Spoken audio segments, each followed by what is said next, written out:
राधे राधे, जय श्री कृष्णा। कहानी संग्रह में हमारे सभी दर्शकों का हार्दिक स्वागत है। दर्शकों, प्रत्येक माह के कृष्ण पक्ष की चतुर्थी को संकष्टी चतुर्थी के नाम से जाना जाता है।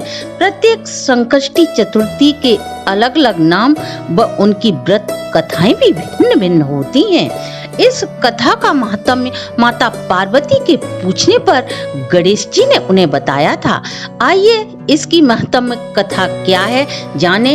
इससे पहले विघ्नहर्ता गणेश जी की कमेंट में जय अवश्य लिखें। यदि आपने अभी तक हमारे चैनल को सब्सक्राइब नहीं किया तो सब्सक्राइब करें, बेल आइकन को प्रेस करें। संपूर्ण जानकारी के लिए वीडियो को अंत तक जरूर देखें। दैत्यराज वत्रासुर की कथा।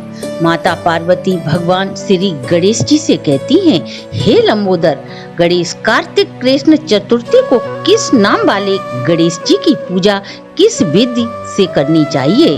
भगवान कृष्ण कहते हैं, अपनी माता के इस प्रश्न को सुनकर गणेश जी बोले, कार्तिक कृष्ण चतुर्थी का नाम संकटा चतुर्थी है। इस दिन पिंग नामक गणेश जी की पूजा करनी चाहिए। पूजा पूर्व विधि से ही की जाती है। इस चतुर्थी को एक बार पूजन करने का विधान है। व्रत के पारण के उपरांत ब्राह्मण को भोजन कराकर स्वयं मौन व्रत रखकर भोजन करें। हे माता, मैं आपको इस संकष्टी चौथ के व्रत का महात्म्य बताता हूँ, ध्यान पूर्वक सुनो। इस चतुर्थी को घी में उड़द मिलाकर हवन करना चाहिए। ऐसा करने से मनुष्य को सभी सिद्धियां प्राप्त होती हैं। भगवान कृष्ण आगे कहते हैं, वत्रासुर दैत्य जब तीनों लोकों पर विजय प्राप्त कर लेता है और सभी देवों को फरतंत्र कर उनके लोकों पर अपना आधिपत्य स्थापित कर लेता है, उसके भय से दसों दिशाओं में जाकर देवता छुप जाते हैं और स्वर्ग लोक अधिपति के साथ साथ श्री हर विष्णु जी की शरण में सभी देवता जाते हैं।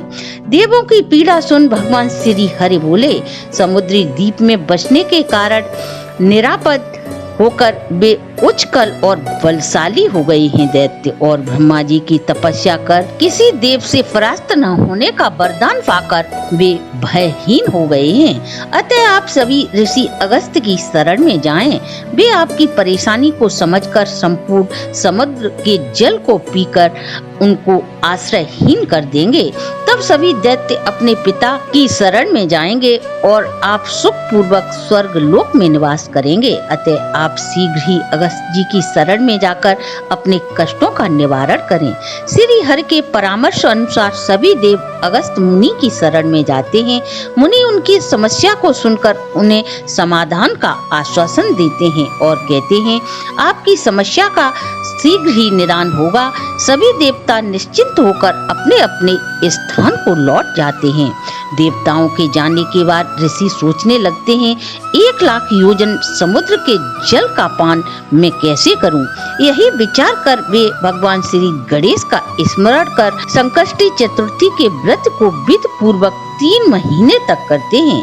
गणेश जी प्रसन्न होते हैं और उन्हें आशीर्वाद देते हैं। वे सभी समुद्र का जल पी लेते हैं और समुद्र को सूखा कर देते हैं। इसी संकष्टी व्रत के प्रभाव से अर्जुन ने निवात कवच जैसे दैत्यों पर विजय प्राप्त की थी। गणेश जी की बात को सुनकर माता पार्वती अत्यधिक प्रसन्न व गौरवान्वित होती हैं। मेरे पुत्र विश्व बंधुत्व और सर्व सिद्धियों का प्रदाता है। भगवान श्री कृष्ण युधिष्ठिर से सर्व कष्टों के निवारण के लिए संकष्टी चतुर्थी का व्रत करने की सलाह देते हैं। वे भगवान श्री कृष्ण की आज्ञा का पालन करते हुए युधिष्ठिर विधिवत संकष्टी चतुर्थी का व्रत करते हैं।